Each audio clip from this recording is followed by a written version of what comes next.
Olá, seja muito bem-vindo, bem-vindo nesse novo encontro literário. Hoje eu tenho o prazer de receber a Suzilene Dias de Araújo. Olá, Suzilene, você que está em Campo Grande.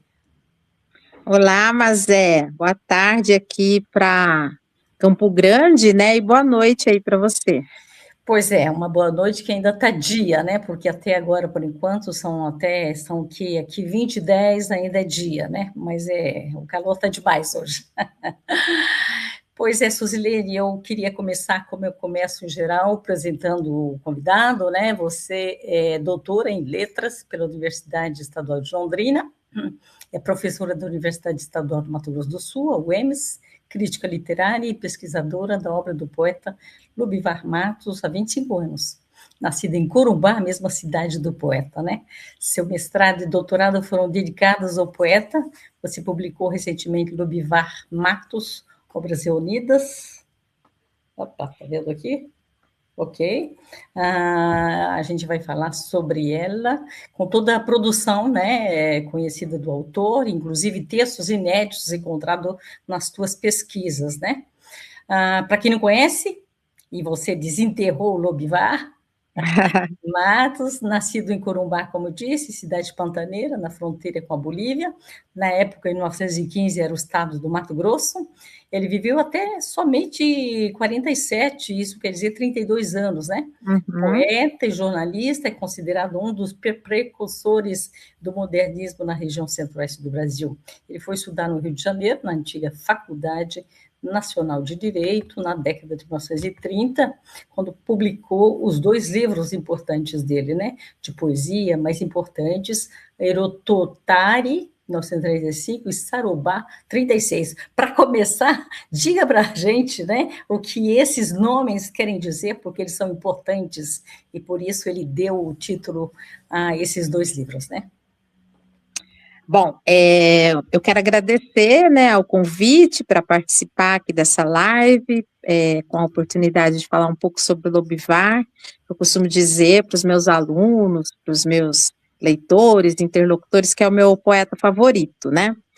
Então, o Lobivar, como a Mazé enunciou aí, é um escritor aqui do estado, centro-oeste, um escritor brasileiro, que publicou seu primeiro livro em 1935, com o título que soa até um pouco, né, Estranho, né? Para quem não sonoro, conhece. estranho aí para o ouvido, Areotorari.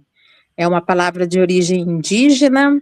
O Areotorari seria o membro sábio da tribo dos Bororos, né? Aquele que, em torno dele, se reuniam os demais membros da tribo para ouvir histórias. E lá no prefácio de Areotorari, o Lobivar fala que ele se sente assim, como um Areotorari, rodeado de Bororos, né, que escutam suas histórias, a sua poesia ao longo do livro Sarobá, Areotorari, né, o mesmo título, 1935. Já estou emendando no Sarobá, que saiu no ano de 1936. Dessa vez, já vou me antecipar aqui, ele também dedica o prefácio para explicar o título da obra, né, prestigiando o bairro de negros da região portuária de Corumbá.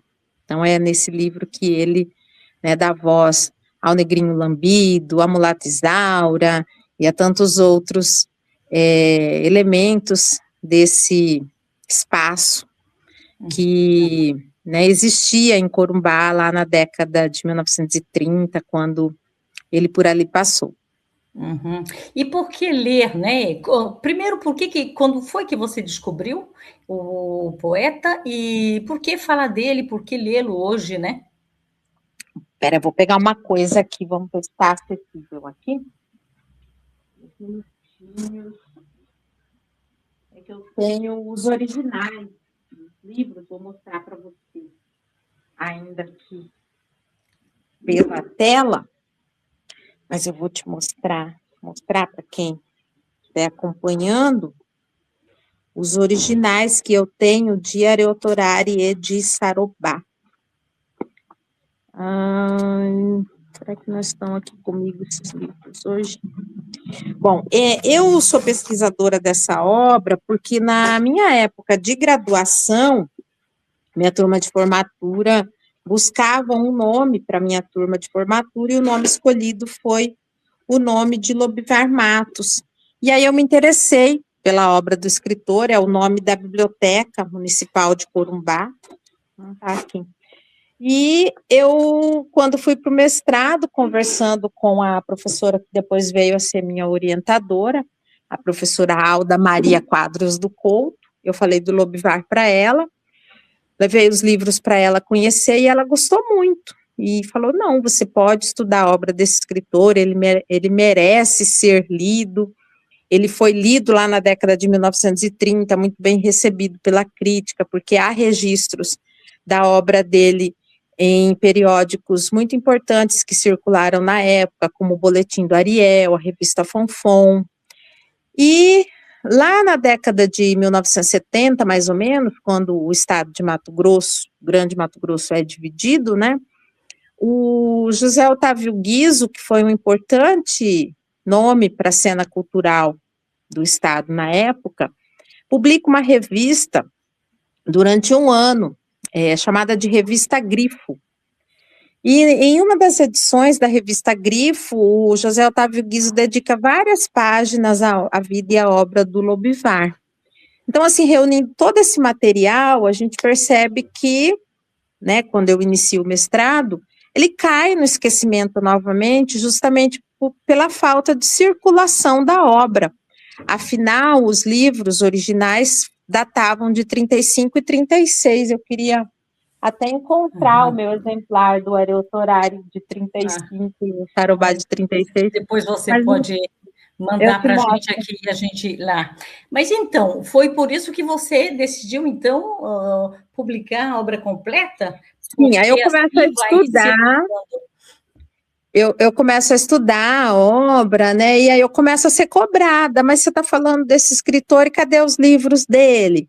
Aí sai um poema aqui, um poema ali, aí procuro a família, vem a questão dos direitos autorais, e aí eu fico esperando cair no domínio público. Ah, eu achei, tá aqui. Acabei de localizar. E aí eu consegui a publicação só depois de muito tempo, com a minha pesquisa já avançando. Aqui, eu tenho um exemplar de Sarobá, original, de 1936, né? Maravilha. E um original de Areutorari, de 1935. Essas obras foram editadas no Rio de Janeiro, onde ele estava vivendo, né, Isso. Suzilene? Então, é uma obra, pelo que eu ouvi, pelo que eu pude ler, é uma obra muito, e você diz, né, é um trabalho que chama atenção pela linguagem moderna, pelo olhar social e pela valorização do universo local, né? E a gente vê essa preocupação com o indígena, com o negro, né? Fala um pouco disso para a gente. Então, o próprio Lobivar vai enunciar isso nos prefácios, né? Os prefácios são interessantíssimos, em que ele, né, eu acredito que ele tinha ali por volta de 18 anos quando publica o Areutorari, né? E aqui em Areutorari, o primeiro poema é o Destino do Poeta Desconhecido, né? Afinal, ele é um jovem que está lá no Rio de Janeiro para cursar Direito, né? E ele dedica esse prefácio à sua gente, à minha gente, né? Então, é ali que ele vai depositar os versos do Destino do Poeta Desconhecido, do poema Fantasia, de Homens e Pedra. Você são pode ler um poema, um trecho, se não é muito longo? Sim, poemas que eu considero muito inovadores em relação à operação com a linguagem, né, porque a gente está falando aí do modernismo, numa fase em que o modernismo já passou por uma concepção estética lá com a geração de 22 em São Paulo, né, o grande marco, e que ela chega no Rio de Janeiro, já na década de 1930, com menos intensidade do plano estético, vamos dizer assim, e com uma ênfase muito acentuada na questão ideológica, né? Então, o Lafetá vai falar de 2 projetos para o modernismo brasileiro, o projeto estético e o projeto ideológico. E o Lobivar vai colocar em ação, em atividade, esse projeto ideológico, em que ele, por exemplo, vai falar nesse poema aqui, Homens e Pedras. Ah, vou ter que pegar meus óculos. Um momentinho aí também. Pegar correndo aqui, sem óculos eu não consigo. Homens e Pedras. O encarregado da pedreira, um sujeito forte, cara de português e de verdugo, dá uma volta pelo rancho de madeira. E em seguida, o sino badala, chamando os operários para a luta. Pobres operários, ignorantes, inconscientes, rudes, voltam à rêfrega. E no espaço de 1 minuto, onde o silêncio era profundo, agora o barulho é medonho, de aturdir, de ensurdecer. Só se ouve o ruído fino e frenético do aço que geme na carne dura e rija das pedras lascadas. De um lado, os britadores, num ritmo desordenado, vão quebrando, esmigalhando, esfarinhando nos seus dentes robustos, lascas e lascas das pedras dinamitadas na montanha. De outro lado, caminhões carregados, esburacando a terra, passam rangendo em disparada como loucos infernais. Lá em cima, no alto do morro, coxo, 2 homens trabalham zombando da morte. Aqui mais abaixo, com a ajuda de alavancas enormes, braços poderosos movem massas de pedra que rolam pesadas, enchendo o ar de faíscas fuzilantes de fogo. Aí já estou terminando aqui. De vez em quando, um mulato descansa o malho e passa o dedo grosso na testa enrugada. Ouve-se então um tinido de aço que batesse em cheio num bloco de pedra. É o suor do mulato que se cristaliza em aço. Que moderno, então, dos anos 30, né, Suzilene? Sim, e aí a gente percebe na operação com a linguagem como ele questiona, né, a atividade do trabalhador. Se você for a Corumbá, até hoje, ali na passagem da BR-262, você vai ver a exploração do minério, que é muito comum ali na região, né? Há empresas que fazem a extração do minério. E os trabalhadores trabalham nessas condições de calor, né, de extração, e aí ele vai fazer esse trabalho do tilintar do ferro, né, metaforizar isso com o barulho do suor do trabalhador ali, e isso vira poesia, né? Então, essa ideia de que tudo é um motivo para a poesia casa muito com a perspectiva do modernismo, então, nessa época. Bárbaro. E Suzilene, então ele vai para o Rio de Janeiro, jovem, né, e morre lá, muito jovem, 32 anos, né, muito jovem. Como é que ele se relaciona com os modernistas do Rio de Janeiro? Como é que ele mostra a obra dele no Rio de Janeiro? É interessante a sua pergunta, mas eu não tenho nenhuma evidência de que ele, né, se integrou a outros grupos poéticos, assim, eu não tenho nenhuma referência de uma amizade poética dele com ninguém, a não ser com o Manuel de Barros, né? Aí lá no Rio de Janeiro, ele se ligou com o Manuel de Barros no Rio? Então, eu, pesquisando a biografia dele, eu estive com o Manuel de Barros para perguntar sobre essa relação, inclusive achei que eram primos, né, porque eles têm Barros nos nomes, o Lobivar Matos de Barros. E aí o Manuel de Barros me mandou uma carta falando que não eram parentes, mas que foram amigos, que dividiram quartos de pensão, que viveram no Rio de Janeiro. O primeiro livro do Manuel de Barros é de 1937. E tem um registro num Anuário Brasileiro de Literatura, em que o próprio Manuel fala do Lobivar. Ele fala assim, o Lobivar fala do Manuel, ele fala assim, venha por aí um poeta original, o Nequinho. E aí ele cita lá um trechinho de um verso do Manuel, assim, super vanguarda e tal. Então, há evidências de que eles se conheceram. E as evidências de que o Lobivar circulava nas rodas literárias, aí eu não posso dizer com quem ele se relacionava, estão nas notas da crítica, né? Porque ele foi lido, então, pelo Boletim do Ariel, pela revista Fonfon, como eu falei, por críticos importantes da época, como Fábio Luz, entre outros, né? Que, ó, é o jornal O Malho, a Violeta, a Folha da Serra, em Cuiabá, então também ele fazia esses textos circularem aqui pelas terras do Centro-Oeste. Eles voltavam, você tem registro, ele voltava a Corumbá, ao Centro-Oeste, ou não? Quando ele foi para o Rio, Não. Não tem. Não tenho esses registros, não, mas é assim, aí entre os inéditos, o material que não estava publicado, né, havia um poema chamado Sol, em que ele falava de estar internado, doente, e aí, né, leva e também ao artigo escrito lá pelo José Otávio Guizzo, de que ele morreu de úlcera, muito jovem, internado, né, talvez, não sei, em condições de dinheiro não muito favoráveis, né, posso arriscar essa impressão, né, porque eu falo no estudo que eu faço a respeito da biografia, né, até me lembrei muito, sabia, da minha pesquisa quando você esteve aqui falando da sua pesquisa aí com a pintora, Lucy, né?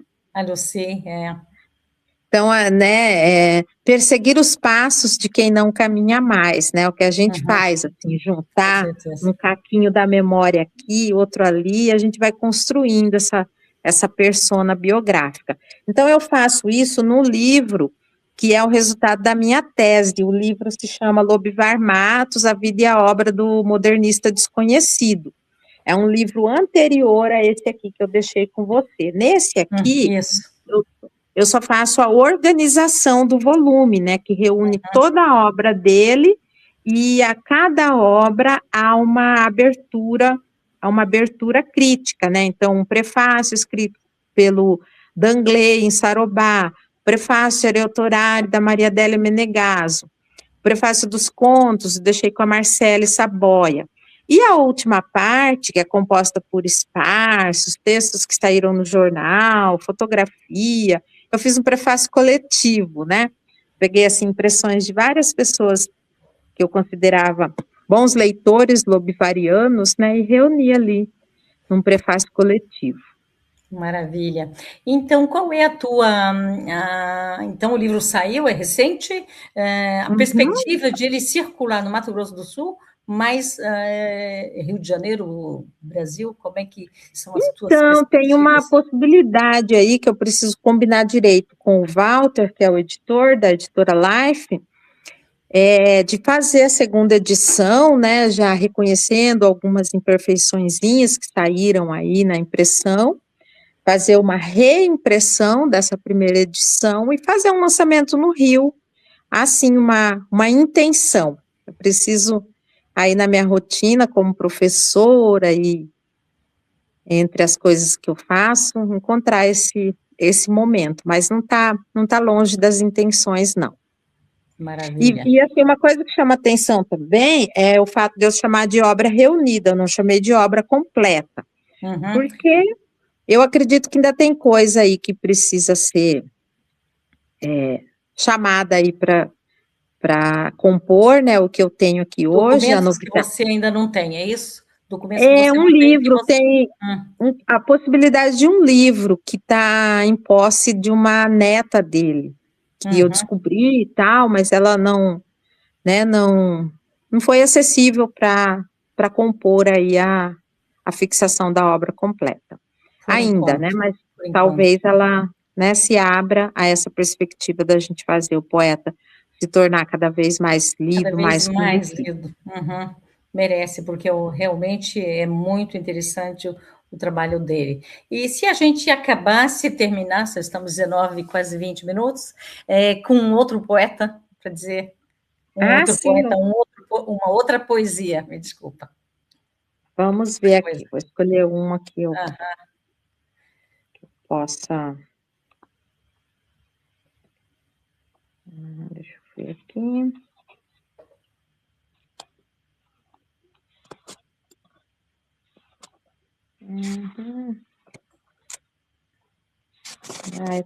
Tô com essa edição bem... sim, eu vou ler Sarobá. Bairro de negros, negros descalços, camisa riscada, beiçolas caídas, cabelo carapinhé, negras carnudas rebolando as curvas, bebendo cachaça, negrinhos sugando as mamas murchas das negras, negrinhos correndo doidos dentro do mato, chorando de fome. Bairro de negros, casinhas de lata, água na bica pingando, escorrendo, fazendo lama, roupa estendida na grama, esteira suja no chão socado, lampião de querosene piscando no escuro, negra abandonada na esteira tossindo e batuque chiando no terreiro. Negra, tuberculose escarrando sangue, afogando a tosse seca no eco de uma voz mole que se arrasta a custo pelo ar parado. Bairro de negros, mulatas sapateando, parindo sombras magras, negros gozando, negros beijando, negros apalpando carnes rijas, negros pulando e estalando os dedos em requebros descontrolados, vozes roucas gritando sambas malucos e sons esquisitos agarrando e se enroscando nos nervos dos negros. Bairro de negros, chinfrim, bagunça, tarobá. Muito obrigada. Então, nesse poema... só fazer uma observação, eu faço a leitura dele como se eu estivesse percorrendo uma lente, né? Que vai focalizando esse espaço, sem julgamento, sem dizer se esse espaço é assim ou não é assim, é como ele é, né? Então, essa é a lente do poeta, essa é a lente de Lúbivar Matos. Muito obrigada, Suzilene, um abraço, que seja muito bem o trabalho de divulgação e que o poeta viva muitos através dos seus trabalhos, das suas pesquisas. Muito obrigada e até uma próxima. Eu é que agradeço. Muito obrigada. Até. Até.